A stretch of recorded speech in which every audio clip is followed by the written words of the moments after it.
Hey everyone, I need your attention for 1 minute. This is not one of those ads. This is something that has changed my entire life.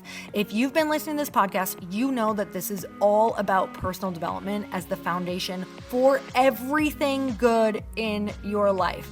And this podcast is now sponsored by Growth Day, which is the world's first all-in-one personal development app. I mean, oh my gosh, can you imagine having everything all in one place that you need to create the life that you want? Now you can. So if you've been struggling with your motivation, your mood, your productivity, or your purpose, you have to check this out. Growth Day helps you consciously change your life and achieve your potential. It has all the self-improvement tools, motivational classes, and life coaching all in one place.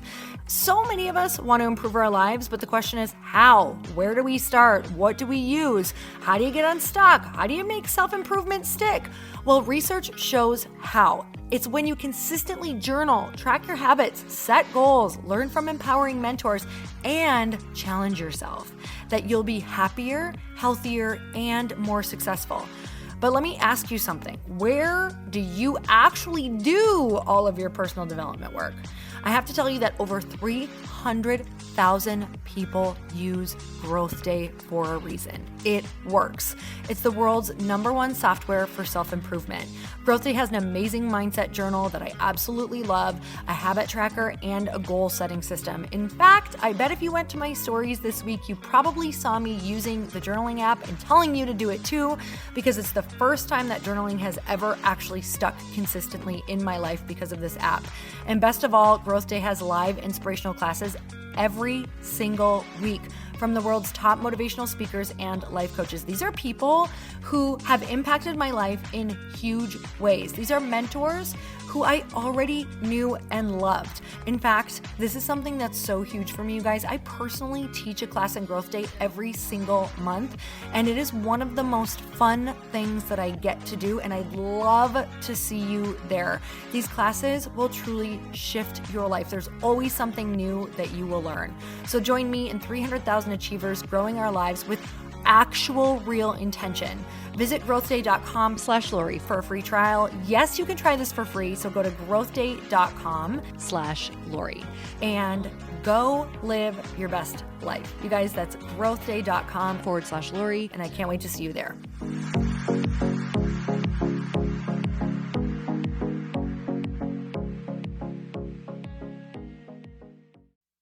Hi, everyone. I'm so happy you've tuned into the show. Whether you have listened before or you're brand new, I'm so grateful for you. You have no idea. And this episode is brought to you by my Become Aligned course. And podcasts are amazing. And I know that you know that because you guys all listen to them. And I do too. And sometimes they are not necessarily enough, because while we're listening, sometimes we're passively listening and we're not actively listening. So the reason that Chris is my husband, the reason we've created this course is because we get asked so many questions outside of the podcast on how we started living the life that we live now, a life of happiness, of abundance, of really understanding that life is always full of problems every single day, but there's always a solution. And how do we shift back into a mindset that's going to keep us happy, keep us together, keep us successful, and keep us in thriving relationships? And that is what our Become Aligned course is about. You guys, we cover everything from mindset to the rituals that we do every single day. We talk about different energy sources that's really going to provide you with lasting energy. We talk about your purpose and what that actually means, what it is, and how it's ever changing. We're going to tap into your beliefs. We're going to show you how to build a tribe to support where you're going. And we're definitely going to talk about wealth, abundance, money, all of the good things, and how to sustain all of this. Because while, like I said, podcasts are absolutely awesome, you don't necessarily sit down and actually write out a plan for yourself. Because as much as I can sit here and tell you on the podcast what we do and how many different people that I can interview, it's important that you actually learn how to apply these things in your own life. So if you've been listening for a while and you are ready to go deeper and you really want to get some direct training and be able to dive into your life and yourself and your mindset, this is the course for you. I don't know about you, but I absolutely have points in my life where I don't know where I'm going. I don't know what I'm doing. Sometimes I hit walls where I don't necessarily feel happy anymore, and I haven't sat with myself long enough. I haven't really let myself think. I haven't written out how I actually feel. And so many people who took this course said that it was completely life-changing, and they revealed a lot of things about themselves, about their lives, about their relationships that they weren't really looking at or they were avoiding.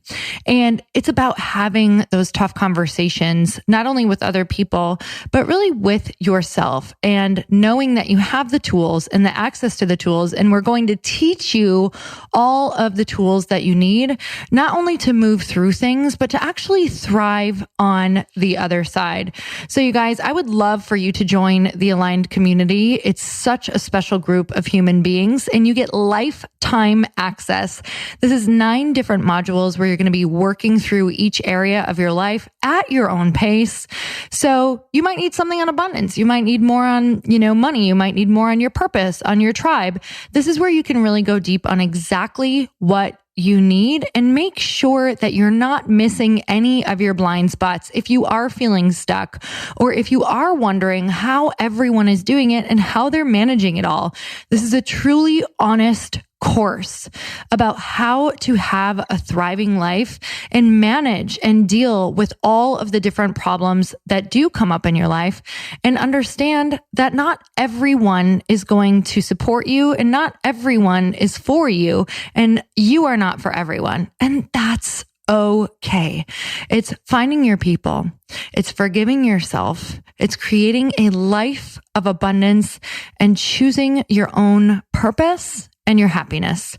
So you guys, you can go to becomealigned.com. That's becomealigned.com. And you guys know that because you're listeners, I'm going to give you an awesome deal and an awesome discount.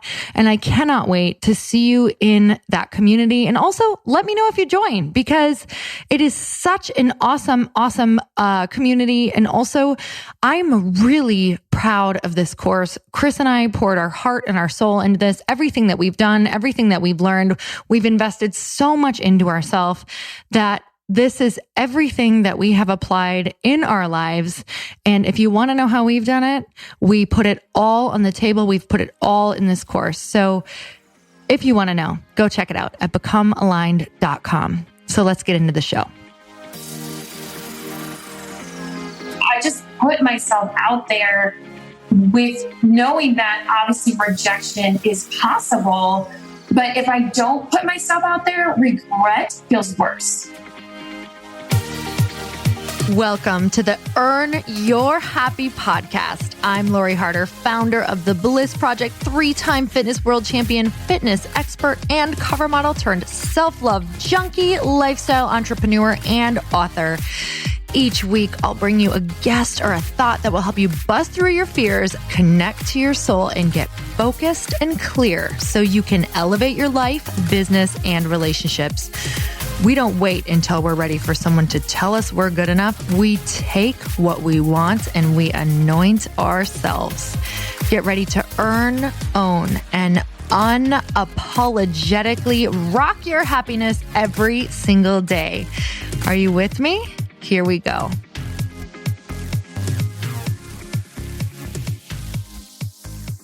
Welcome to the show. And my guest today is Dr. Morgan Francis. And I had the honor of seeing this woman speak. And I will tell you that I was sitting in my chair, just blown away by her presence and her grace. And I knew that I wanted to have her on the podcast because of what she was sharing on stage and because of just the beingness that she was able to hold in the room among all of these incredible women, and just so present.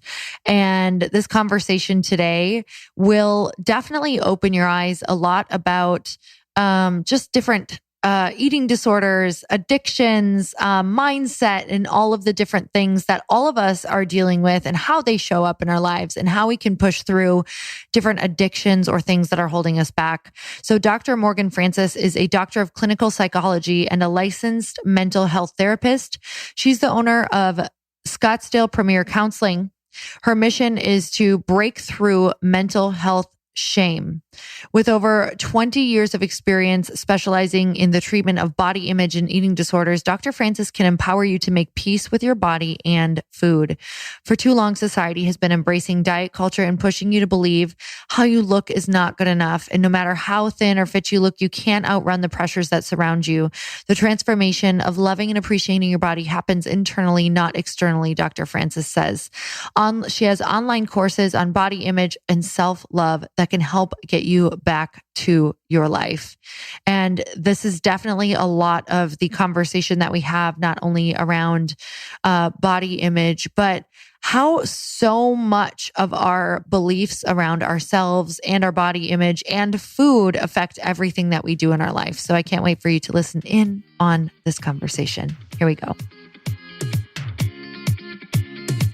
Morgan, I'm so excited to have you on the podcast. Thank you so much for coming on the show today.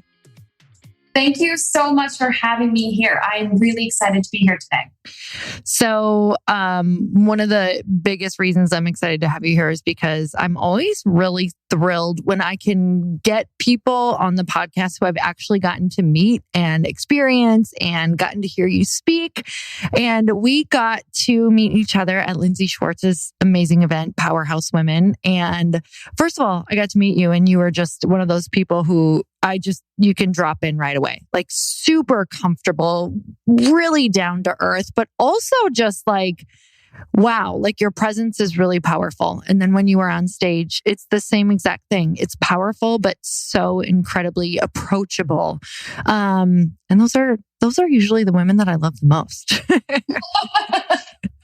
Well, thank you so much. That means a lot to me coming from you, because I know that you have been around so many women. And I mean, the Powerhouse Women's event 2018, I mean, wasn't that the most incredible event? I had so much fun. Like literally just a blast. And that's kind of where, I know that when I'm having fun, it's when I really open up to learning and connecting. So I know that wasn't just created by me being like, I'm going to be fun today. It was because everybody held the same intention. And Lindsay really held that intention for everyone and all of her speakers to bring in people who were really down to earth and open and, committed to the vision. So it was super special.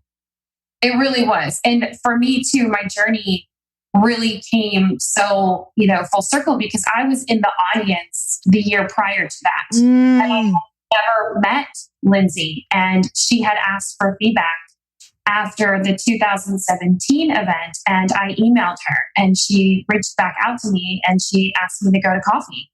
And we just talked, and I told her about my passion of body image and what I stand for. And then she asked me if I would like to be a speaker at the event. And I really had no clue what that would entail until the actual day of the event. And it was magnificent. And then I had no clue what it would mean after the event and all the attention and all the effect of what I spoke about would have on women. So it really was such an amazing opportunity. And I feel really honored that I got to be a part of it. So what do you think happened? Like, because this is such a beautiful takeaway for people. Number one, you were open and you said yes to going to the event. Like, where did that even come from? How did you show up? Because clearly you're, not to use too out there words, but like clearly your energy was really open and receptive at the event, that you not only, you got approached, then you got asked to go to coffee, then you got asked to speak. Like, that doesn't just happen. So people listening, they're like, oh, it's because X, Y, and Z. There are plenty of people that go to events and they're quiet, or they're closed off energy, or they don't have, they're not intentional, or whatever that looks like. So what do you think that is? Well, I think from a young age, it was modeled to me by specifically my mom to welcome everybody, no matter who they are, where they're standing, and specifically take notice the people that are in the corners of the room that may be standing by themselves, that don't feel comfortable, have a sense of awkwardness, to really reach out. And she really taught me to include everybody. I was just one of those kids that grew up and, invited all the kids to come over to my house to play. It wasn't just, one or two. And so having that approach to life as an adult, I think has really helped me because I'm not afraid to hear the word no. I really not. If I hear the word no, it's an opportunity for me to find the word yes. And whether that's within myself or whether that's in the environment. And so that's how I look at it. And even in romantic relationships, I always joke that I approached my husband. He didn't approach me. And everyone's like, what did you say? And I literally drove up in my car and I handed him my phone number and I said, give me a call.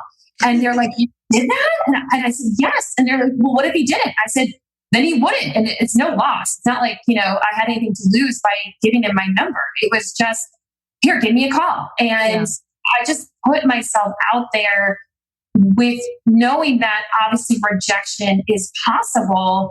But if I don't put myself out there, regret feels worse. Oh my God. Okay, we can be done with the podcast. Awesome.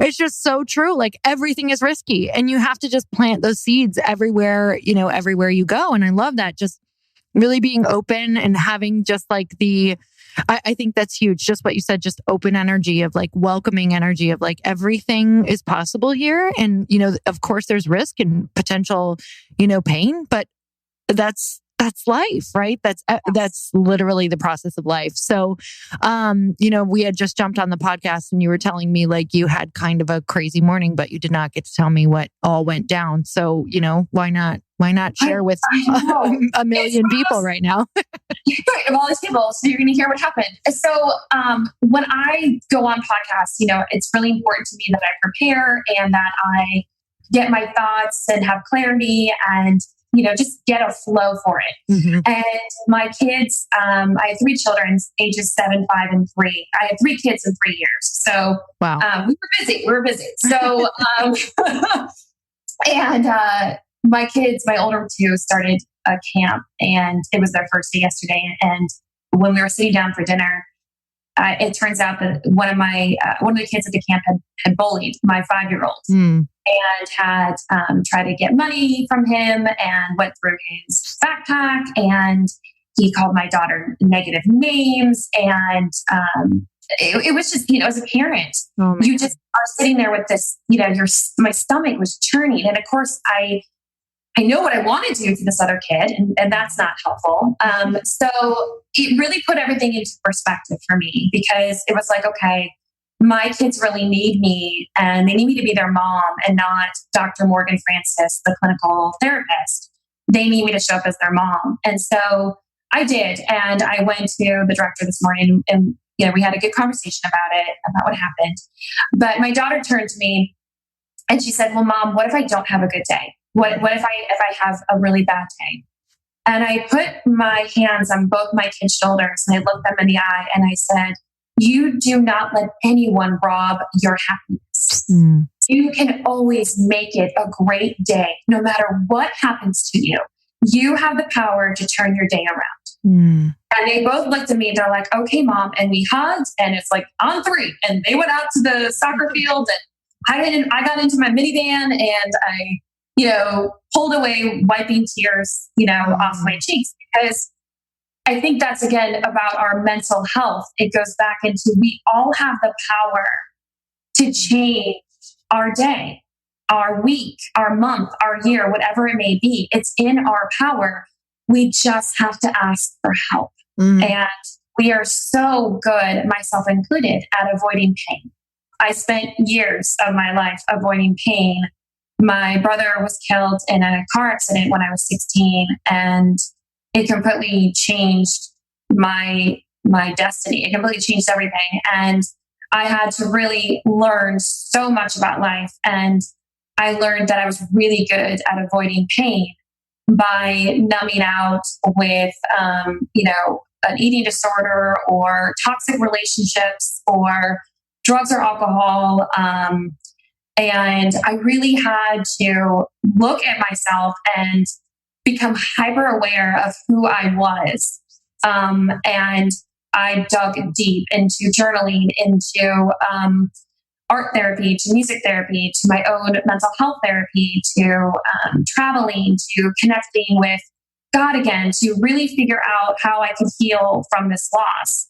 And I talk about the loss of my brother because it shaped everything in my life. And now when I am living, I really don't take anything for granted. I really try to make every moment count because you just never know. You never know what can happen.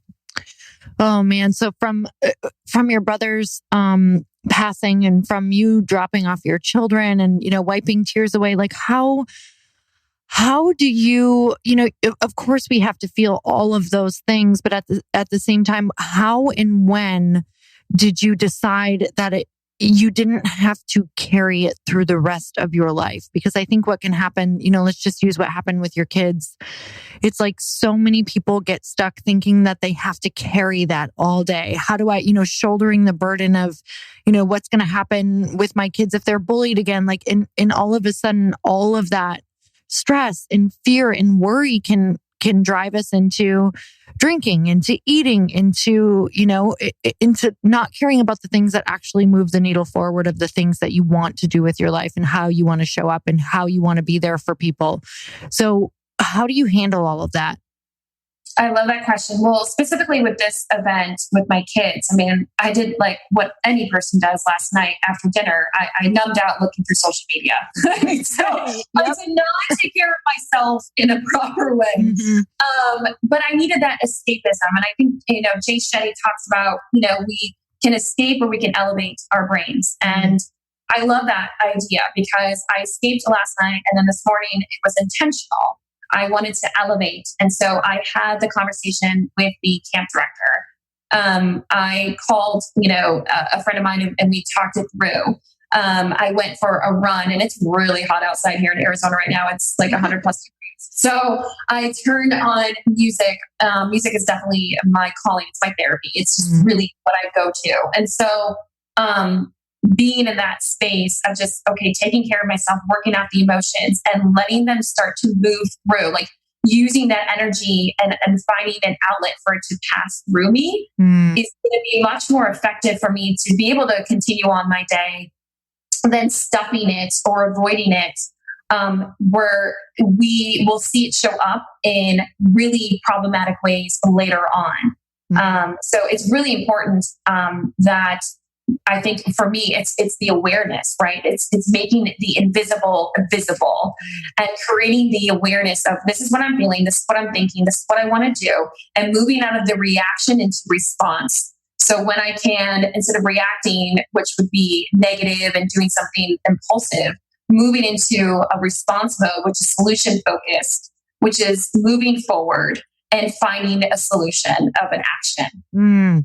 Okay, so I want to dig into that just a tiny bit because in order to know that you need to go and move through feelings, there has to be a belief there that either started or you adopted around like feelings are just visitors and like understanding that they cycle through.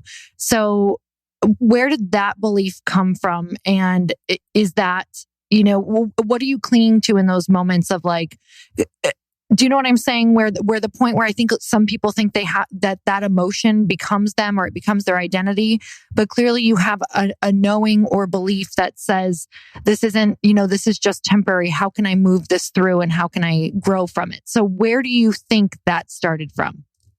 I think definitely through the grief therapy that I received after my brother died, because there are stages of grief that are identified by Kubler-Ross, and it's denial, anger, bargaining, depression, and acceptance. And those stages are not linear, meaning we don't go from one to the next in a chronological stage.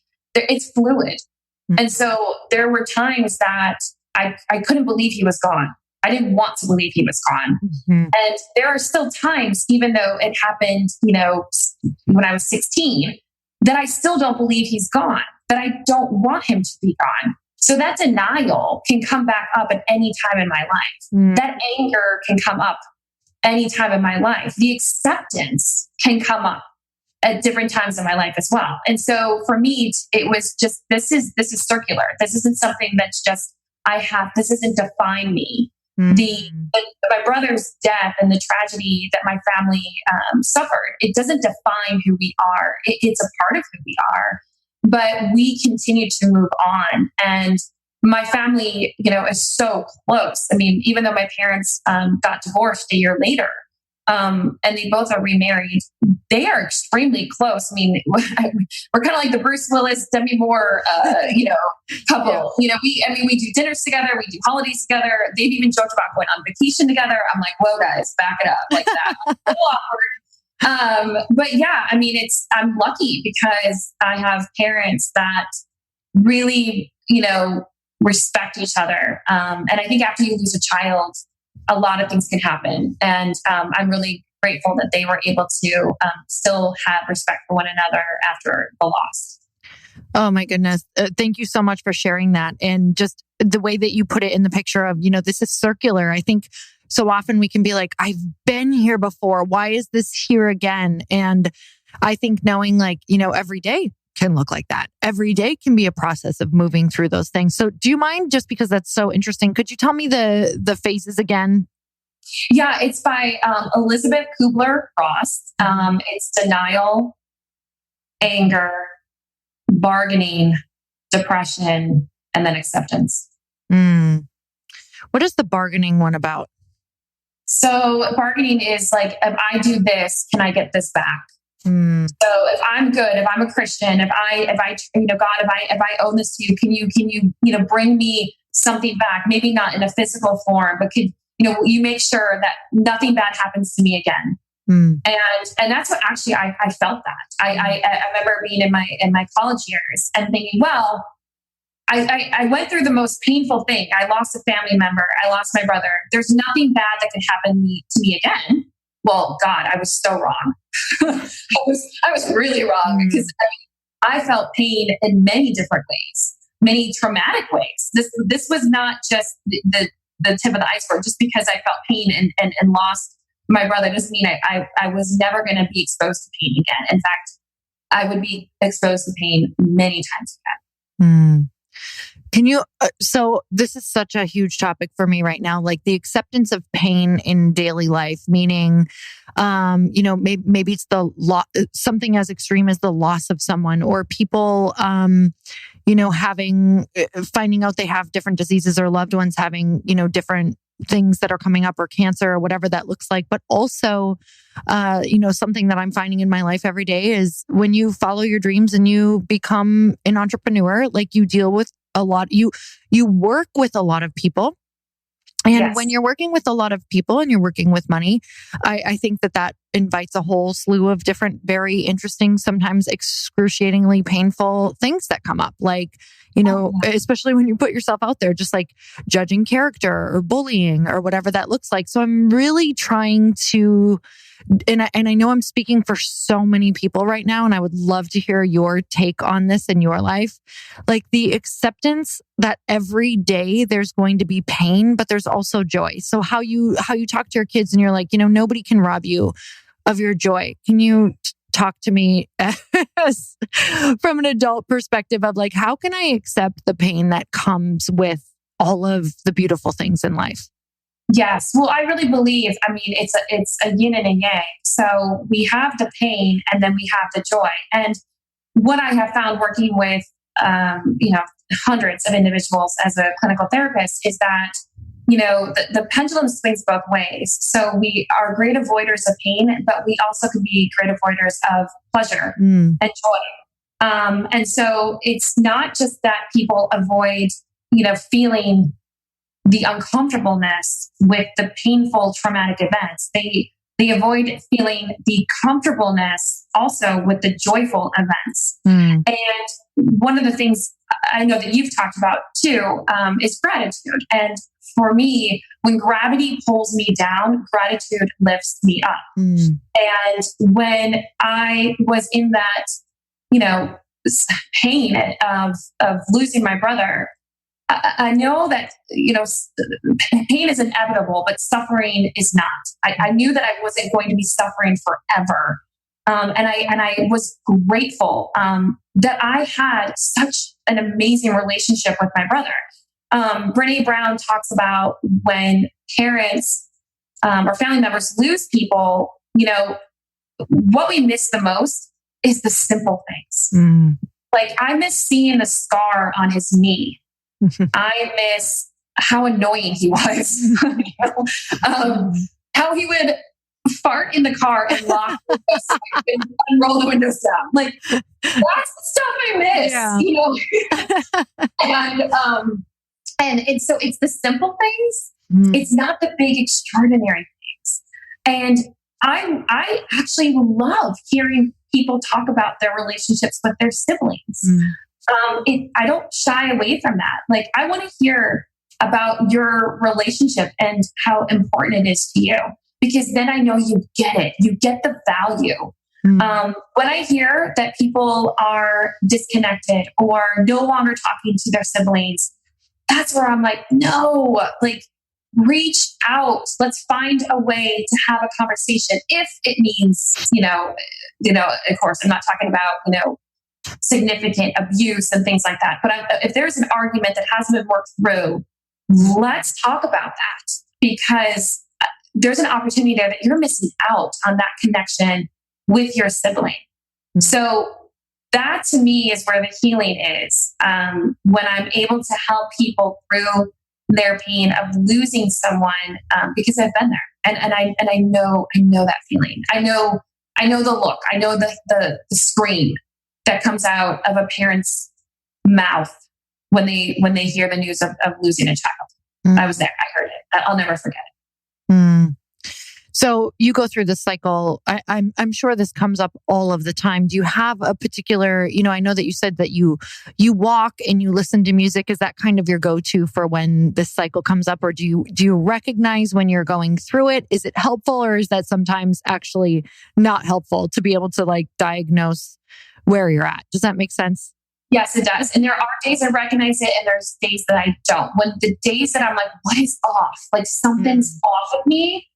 10 out of 10 times it's because I'm in my grief and I'm just missing him and I just wish he was here. Yeah. And then I reach out and I talk to him and I open up and I will literally have conversations out loud with him and fill him in on what's going on, just like I would if I was giving him a phone call. It's really cool in a way because right after he died, in the mail, I got a postcard from him. Oh, I know, right? Wow. And here I am, I get the mail and I'm 16 years old and I see University of Colorado, Boulder University is where he went to college. And I was like, that's odd. And there's his handwriting. Wow. And I literally almost fell to the floor. And he wrote me a postcard right before he passed, wishing me a good year in school and telling me how proud he is of me and how much he loves me. Wow. I know. And I was just like, I mean, you can't get better closure than that. No. I mean, you really can't. No. And it just I was like, okay. And I have to work through this, these stages of grief. And I literally know that he is with me. I knew right before I went on stage at that Powerhouse event, and I was sitting there and I felt like an elephant was on my chest and there was no way I was going to get up on stage.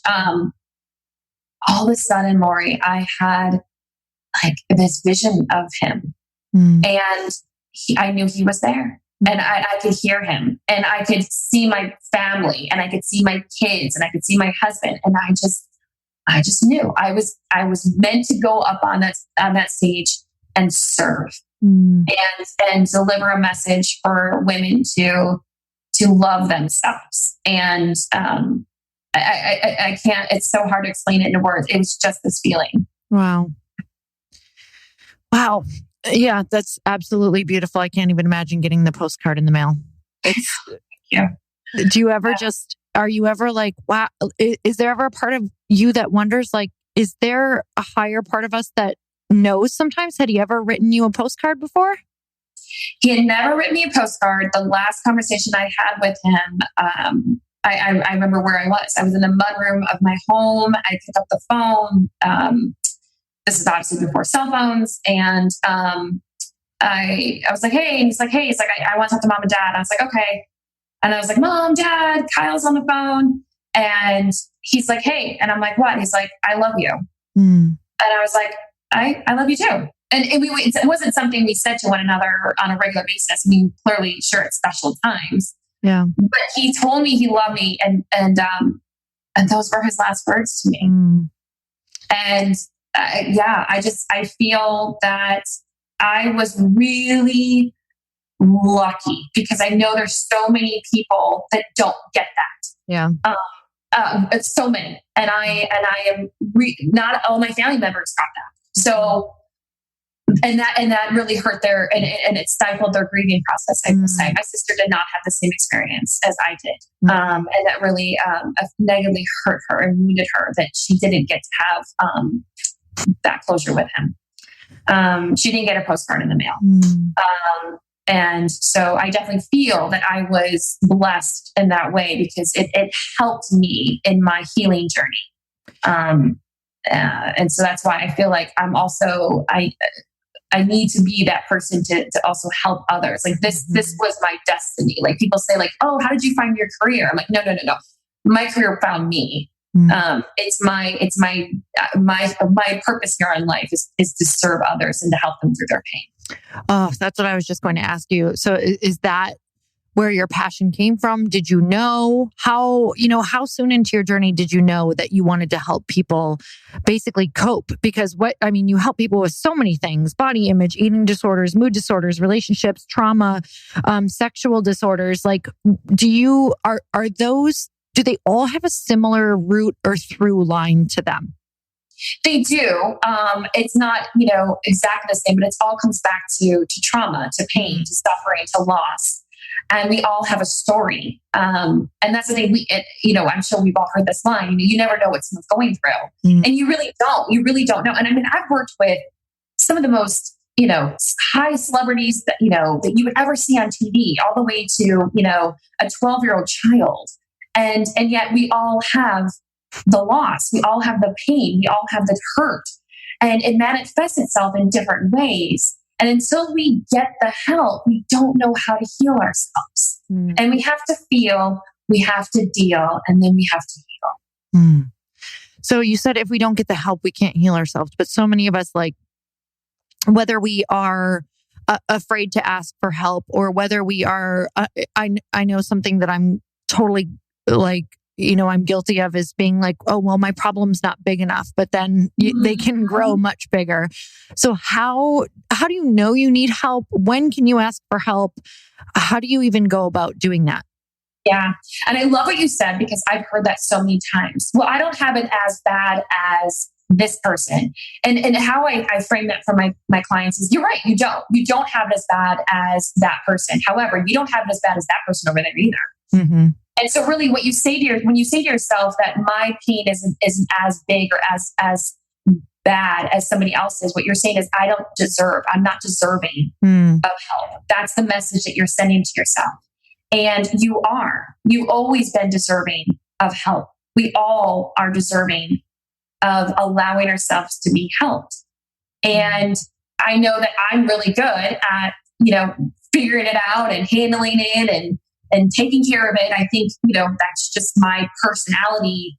But I remember a time when I was pregnant and I was carrying all these bags and my clinical supervisor was like, hey, let me get a door for you. And I was like, no, I got it. And he literally put his hand on my shoulder. He goes, let me help you. And that was those words were meant more than he knew because I had been rejecting help for a long time in that period of my life. And I needed to be able to allow myself to receive. When we allow ourselves to receive, we allow ourselves to be loved.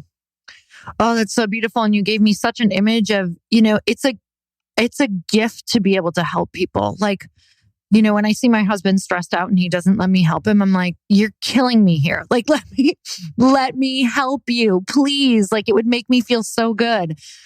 So it's a gift for people to be able to help us. Like, it's a huge part of, can you imagine not ever being able to help someone? Like, it's what your whole life's purpose is based off of. Absolutely. I mean, I have job security. I mean, that's what I say. I'm not going anywhere. Yep. I've got job security with what I do. And I love it. And if I literally can't help, I will find a way to give you the resources to get you the help. I never say no to anybody. I will always say, let me get back to you and I will get you what you need, whether it's a book, a podcast, a person, a song, whatever it is. Yes, the fact that you're reaching out takes so much courage. So I don't want that courage to go away. So let's get you what you need. What happens if a lot of times, I think there's so many people out there. I know I've been in this situation where sometimes we don't even know, we can't yet. Let's just say it's years of not expressing and suppressing, and we don't even know what we need help with because we just feel like everything is wrong.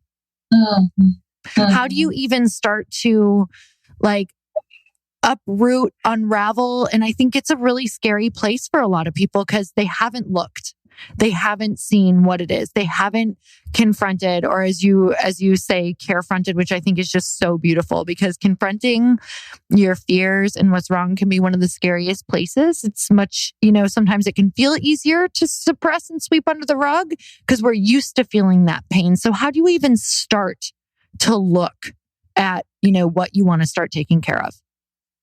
My first reaction when you were saying that was, don't wait. I think oftentimes we wait till there's a crisis. We wait till there's that's big that happens. Oftentimes that's where I see men come in. Something is as a crisis, meaning it's going to affect their job. It's going to affect their marriage. It's going to affect their finances. And that's typically what I see with men, and that's what brings them in. For women, it's an emotional burden. I can't handle this anymore. It's, anxiety. It's body insecurity. And it's preventing them from having, a quality of life or connecting in their relationships. And it's usually about another person than it is about themselves. Interesting. Mm-hmm. So when it's about another person, what do you see? It's for their child, it's for their daughter, it's for their son, it's for their partner, it's for their work, it's because their partner said something to them. It's typically it's an external factor that brought them in. My weight's bothering me, or my boss said this to me, or my girlfriend, did this. And so it's always typically an external factor that will bring them in.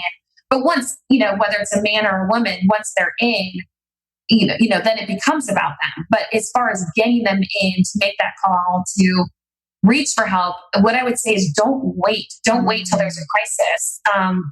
In fact, you can go when things are going well. Mm-hmm. We don't have to wait until things are bad for us to talk about ourselves.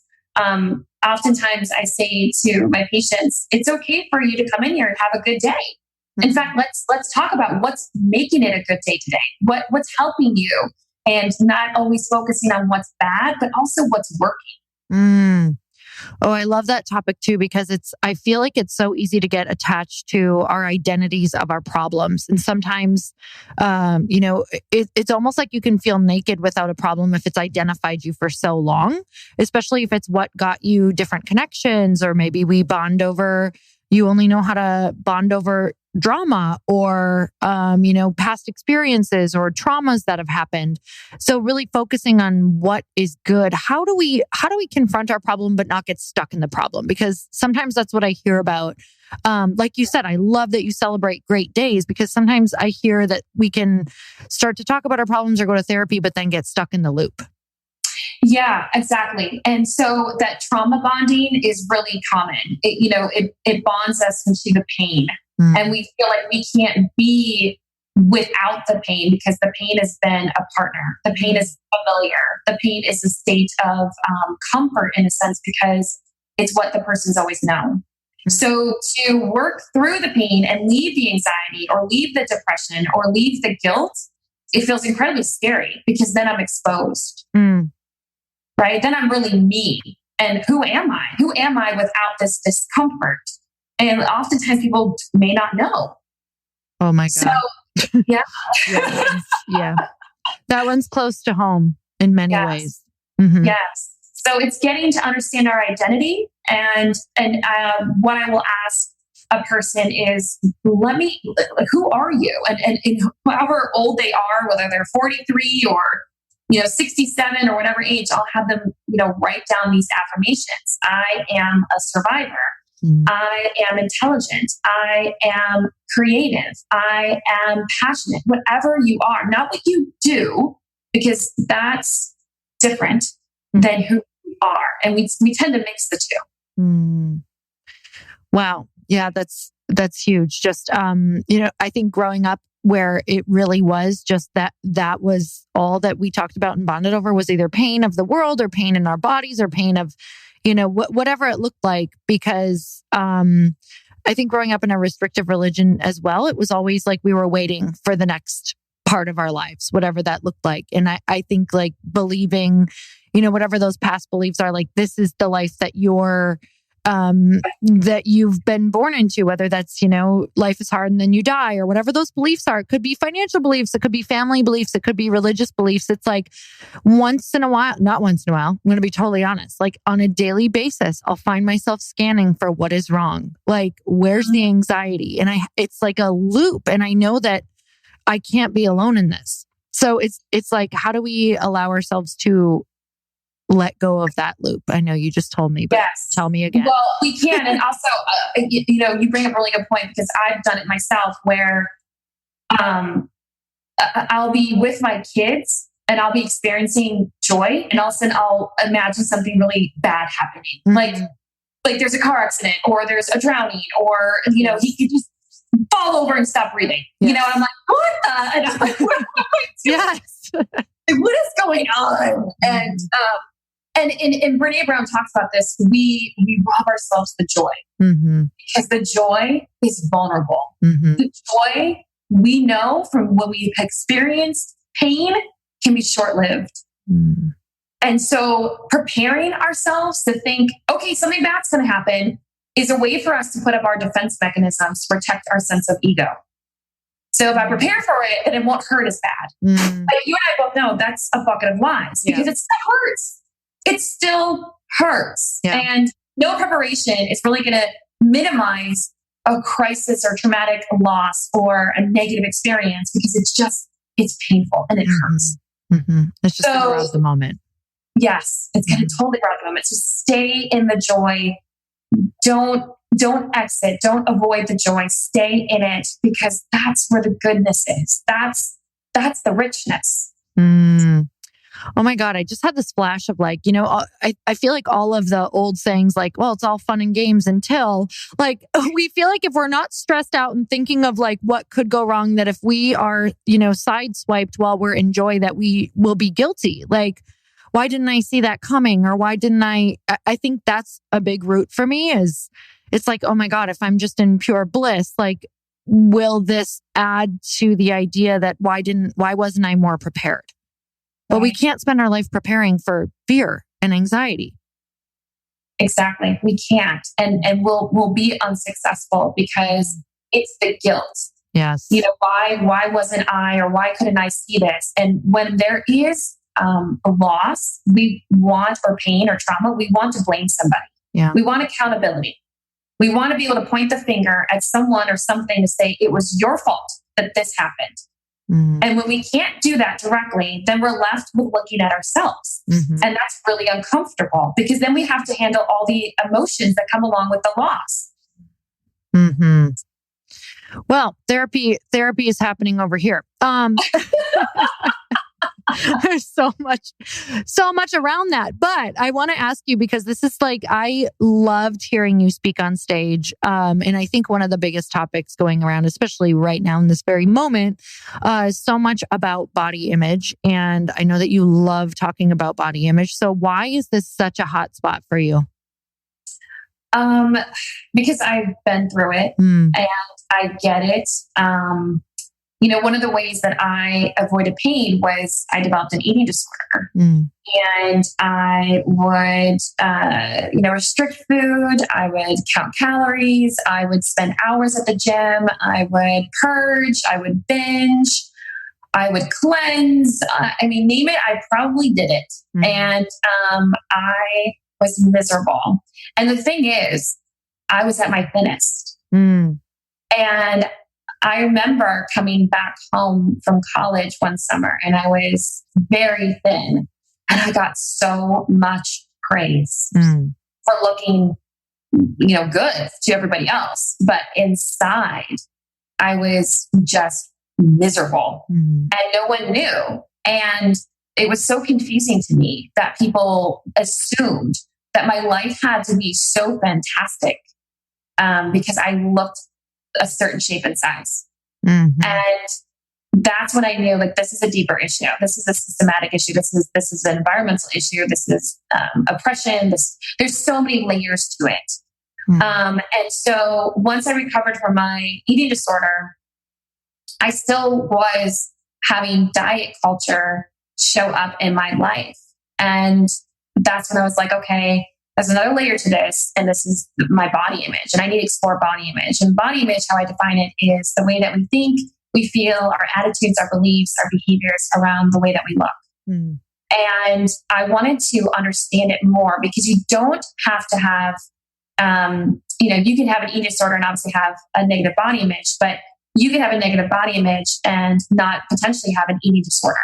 So we all can walk around having a negative view of the way that we look.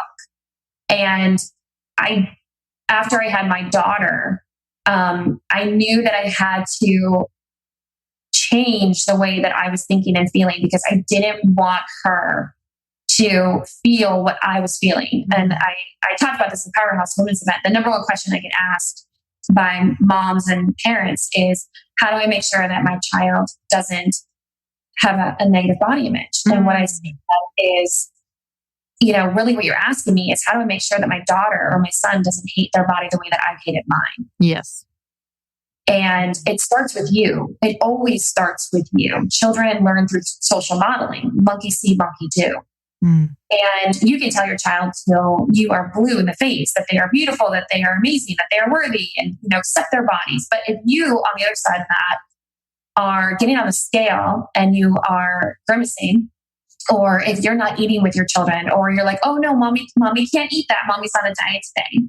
Or if you're only drinking fluids, that's confusing messages for the child. They don't understand. Well, mom tells me I'm beautiful, but mom doesn't think that she's beautiful. So can I really trust what she's saying? Because I think mom's beautiful.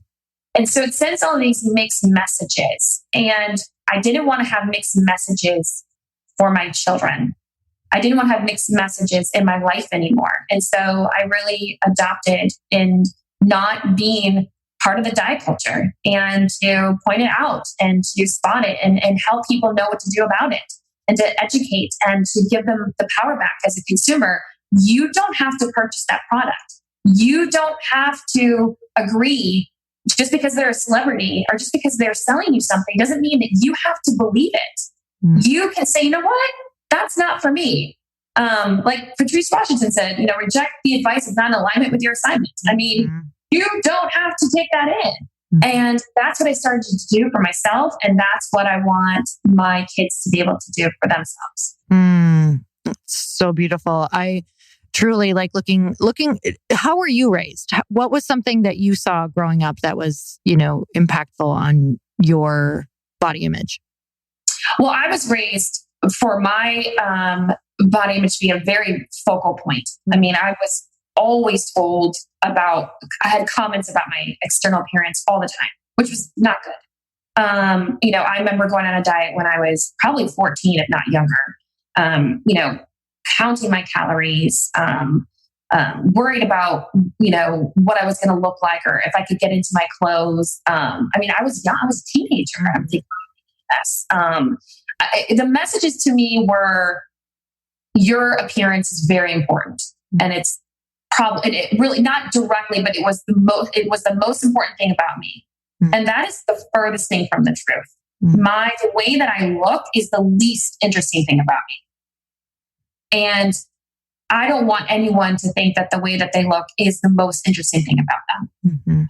What is interesting about a person is what they have to offer to the world, who they are, the way that they treat others, if they're kind, if they're accepting, if they're loving, like that's who I have in my life. I don't have a girlfriend in my life because I think she's cute. Mm-hmm. I have a girlfriend in my life because she's caring and she's an amazing mom and because she's educated or she works really hard, whatever it may be. It's the inner qualities. Mm.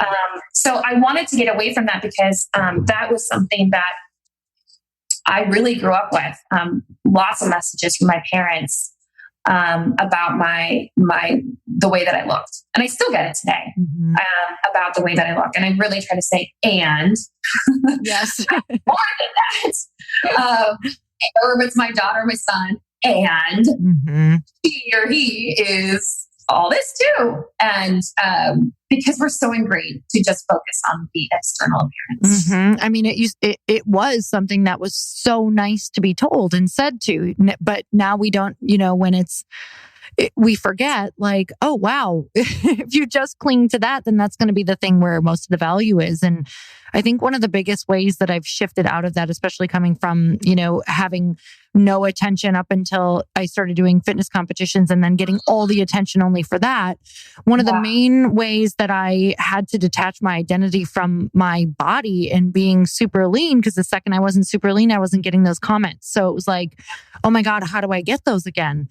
Feeling seen, because I didn't know other ways how to feel seen, even by myself. So like realizing their buckets, like, am I adding to the beauty bucket, which is usually comes up pretty empty in the end? Or am I adding to like what I love about myself and what I think is, how do I make myself enjoyable to myself? And a lot of those answers are, being creative. Can I learn another language? Can I play the guitar? Can I be really, really amazing to other people? Can I help them with their business? And those are things now that are like so lasting. Like those are so fulfilling.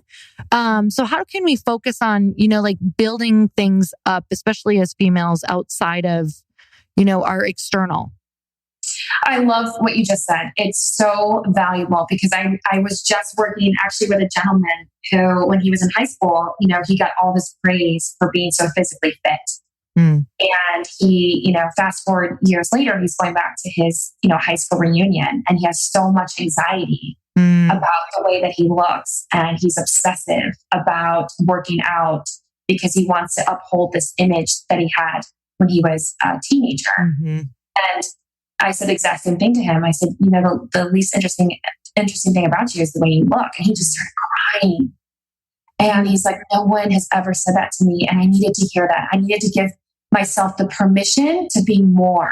And I just said, yeah. I mean, we just had this really raw conversation. And I agree with you. Finding out who we are beyond our physical appearance. And you talked about how thinness is equated with moral superiority. We automatically assume that people in thinner bodies have it all together, have it figured out, have the answers to health and wellness, know what they're doing. And it could not be further from the truth. And I'm not saying that's an all or never statement. What I'm saying to you is that we cannot say who or who does not have an eating disorder or negative body image based on their shape or size. We cannot determine a person's health based on their shape or size from the external appearance. Because I've worked with individuals who have anorexia nervosa, and I tell you what, they are miserable. I've worked with fitness competitors. They are miserable. When I was, at my thinnest, I was miserable. I was hungry. I knew there was a problem when I was out on a date and I didn't even pay attention to what he was saying because bread had been put on the table and I had not eaten bread in months, and the smell and just looking at it like completely came into my, I couldn't think because all I could think about is like, oh my God, I want bread. I haven't had bread. And it had been months since I'd eaten any carbs. And I had, reached my carb limit for the day. So I couldn't eat it. But guess what happened? I went home and I binged. Yep. And women get into these horrible, and men too, but we get into these horrible, vicious cycles of deprivation. And we are really, again, avoiding joy because food tastes good. It's fun. It's pleasurable. It's a way for us to connect. And if we're not allowing ourselves that pleasure, we are going to make it harder for ourselves to experience pleasure in other areas of our lives. Oh man, I've so been there so many times back in the day. And let me tell you, one of the scariest things in the world was letting go of, like, in order for me to let go of that, what I thought was control, but it was really always had the opposite effect. Like whenever I would feel very in control, I would have the equal yin and yang, right? The equal and opposite effect, like that would happen of uncontrol on the other side. So,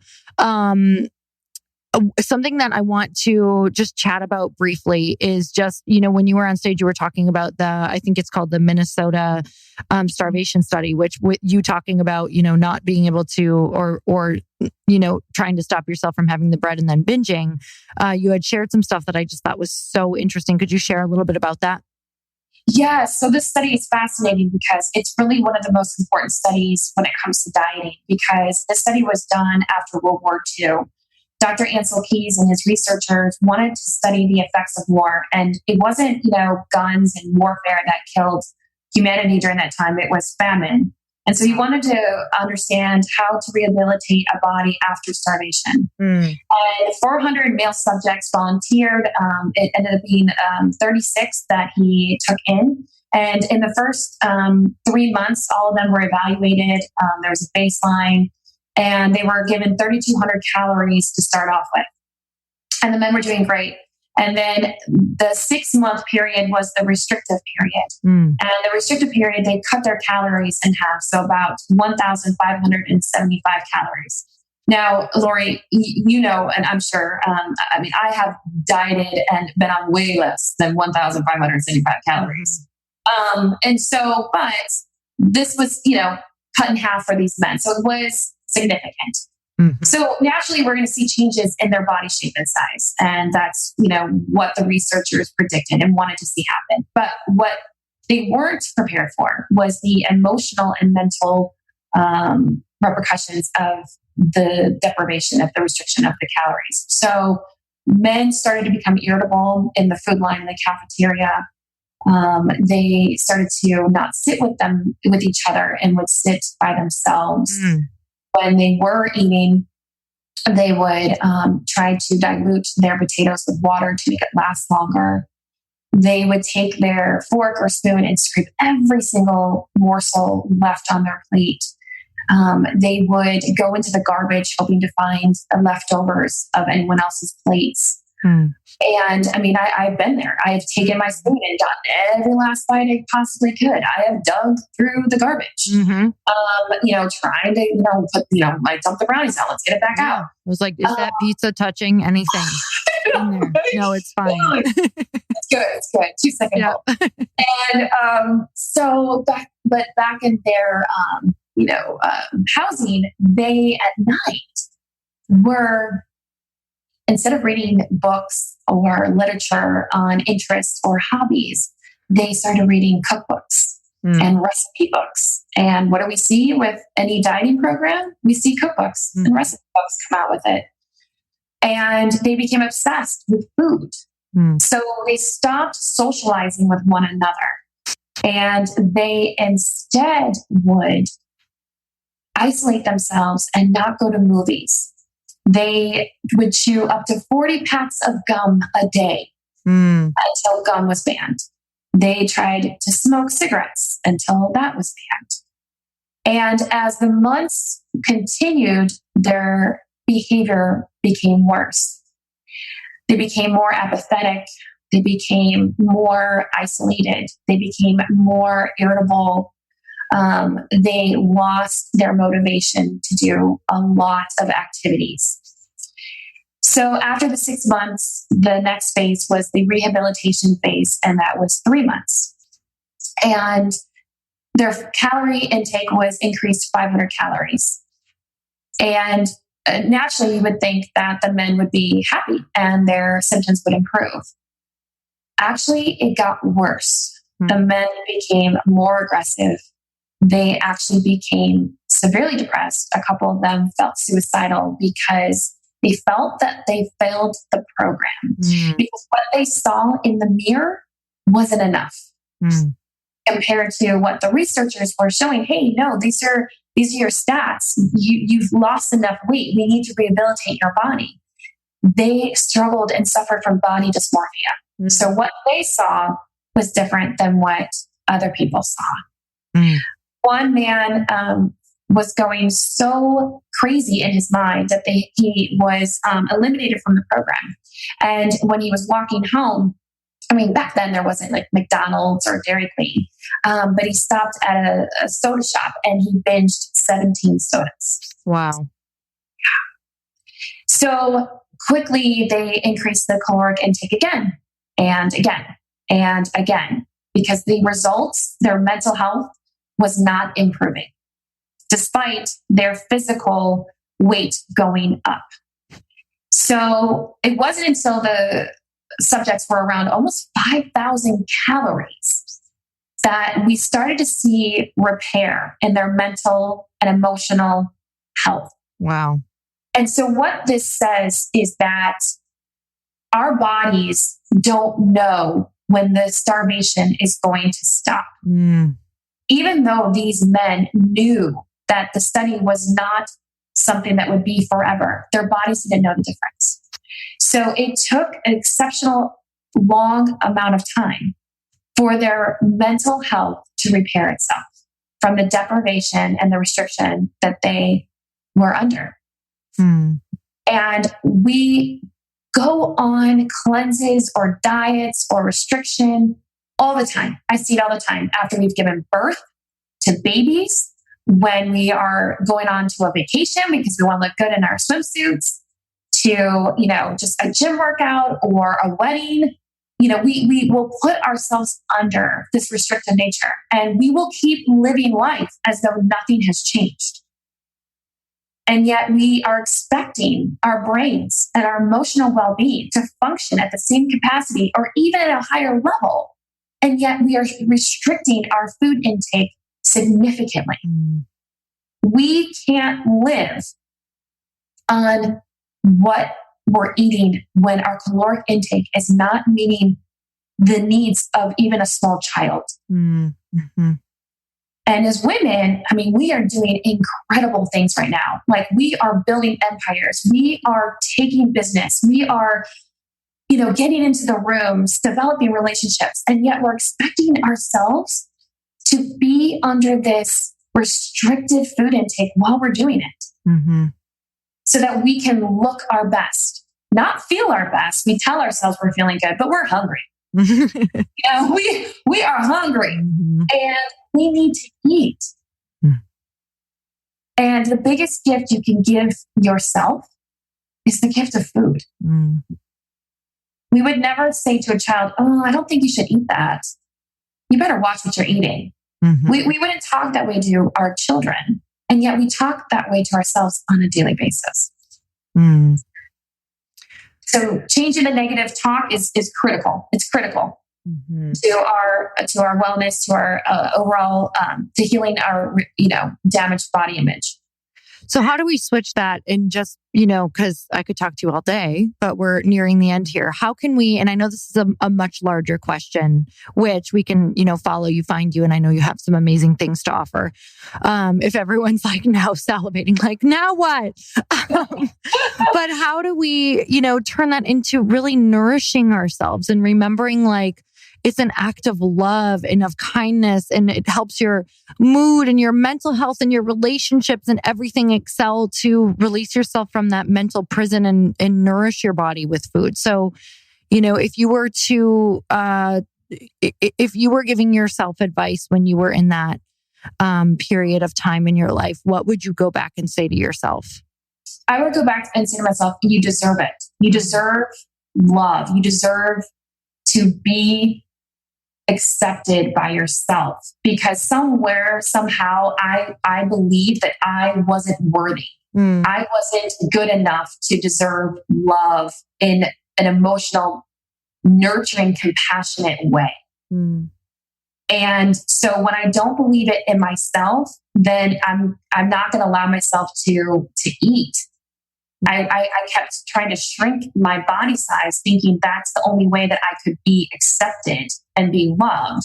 And I told myself this myth that if I was thin enough, he wouldn't cheat. If I was thin enough, then I would get that job. If I was thin enough, then my dad would finally notice me. If I was thin enough, then all these magical things would happen. And the reality was, no, he's still going to cheat.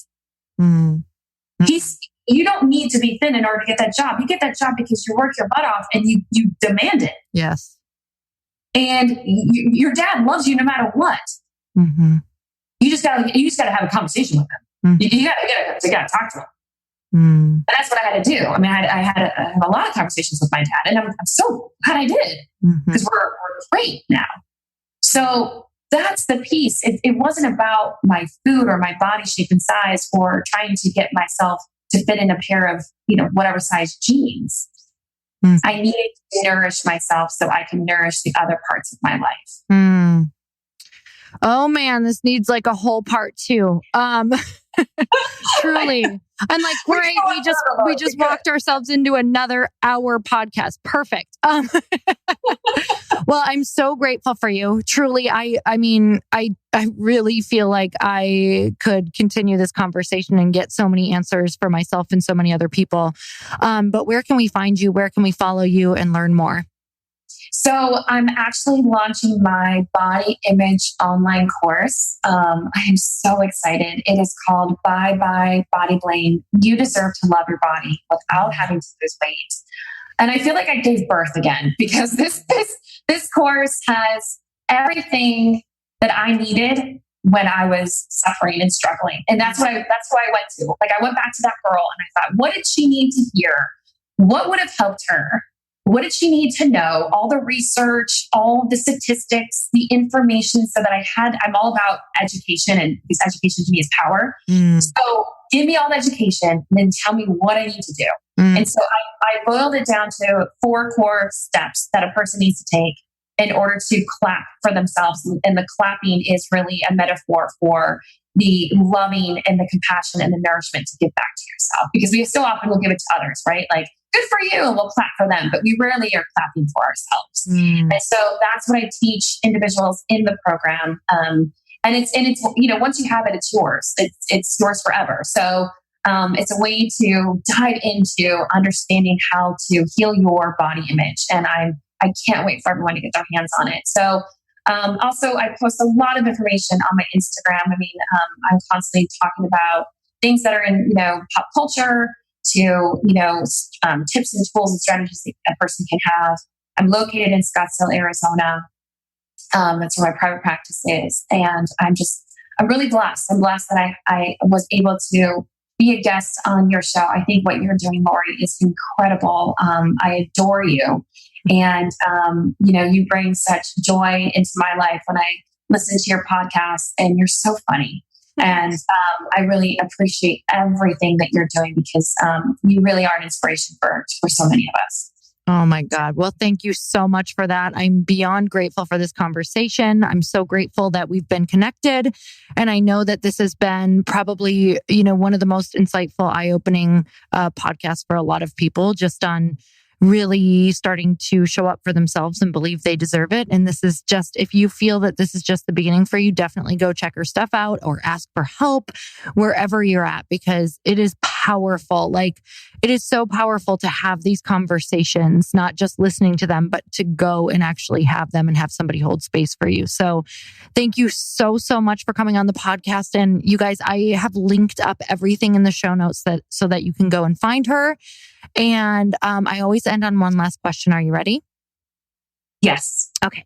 So you have like 30 seconds with a stranger in passing, whether it's on the street or in an elevator. It's literally only 30 seconds and you've never met this person before. And they ask you, how can I make myself happy? What do you say?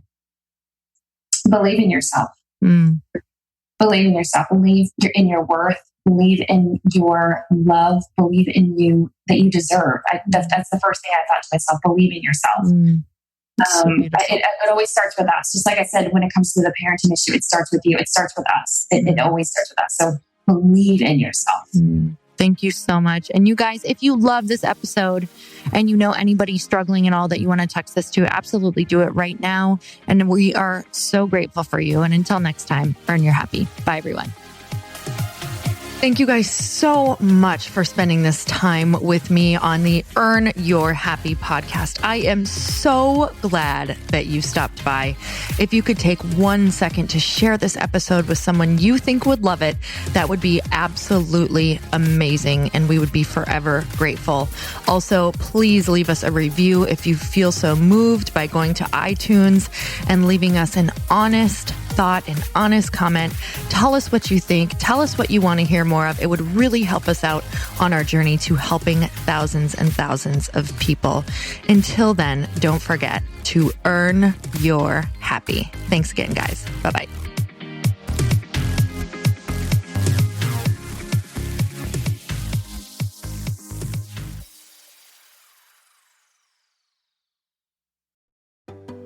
Hey, do you know what the big secret is this year? And it shouldn't be a secret because this should be your biggest focus. It is building your community. I am always working on building and nurturing my community, and everyone is talking about the power of community. Without an online community, you just cannot grow organically or create a real movement, which is what I know that we're all after. And you can build trust or monetize your audience. When you get community right, not only does your audience grow faster, but so do your sales. But where's everybody going to be managing their communities these days? And a lot of online entrepreneurs and thought leaders are turning to Circle.so. Circle is an all-in-one community platform. It lets you host content and create discussions, live streams, group chats, and memberships all under your own brand. And what's so cool about Circle.so is that you don't even need a website or Facebook group. Instead, Circle lets you build your own community site where you can host content and manage your members. You can even create locked and unlocked content spaces, groups, and classes. How freaking cool is that? You can put your content behind a paywall too, and you can charge different amounts of money for different spaces on your community site. Circle.so is famously easy to use, and it has a free 14-day trial for you, so you can go check it out, see if you like it, see if you love all the options. Just go to Circle.so. Go check it out right now, you guys. Imagine being able to manage your community, start group chats and live classes, and accept payments all in one place. Kind of mind-blowing since this is usually spread all over the place. You have to log into so many different things. If this is the year to capture, organize, and monetize your community, head over to Circle.so. You can get a free trial and start building your online community right now. Just go to Circle.so. You guys, you get the 14-day free trial. So just go and see if it's for you. It's going to streamline everything and make your life so much easier. It's so freaking cool.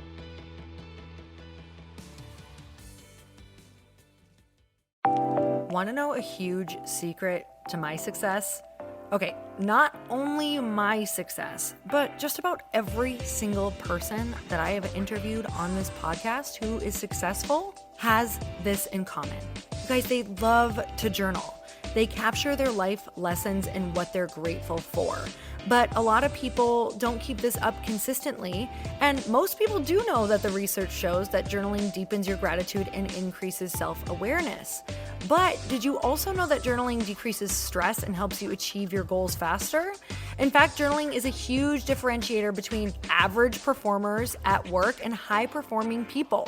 It leads to longer-term clarity, confidence, and success. So why don't more people journal? Why didn't I journal consistently?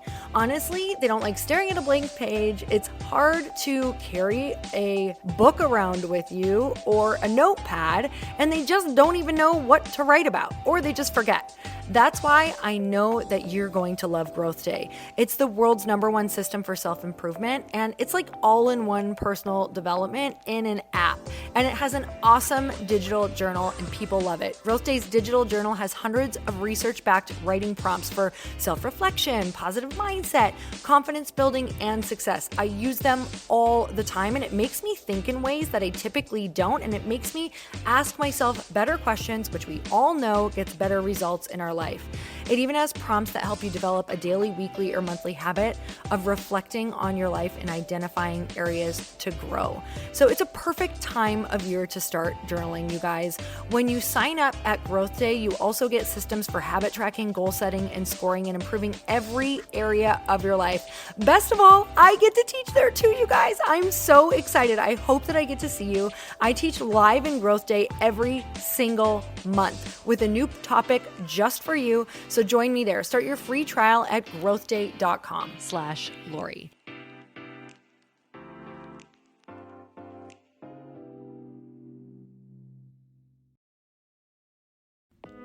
Hey y'all, I'm so excited to share with you, Earn Your Happy is now part of Growth Day Podcast Network. A bunch of us are coming together to bring more growth to the world and support shows and brands that we truly believe in. And one of my friends is also on the network, and I'd love for you to go subscribe to his show. You guys, Trent Shelton has the most incredible podcast. It's called Straight Up with Trent Shelton, and it's going to remind you that you are built for this.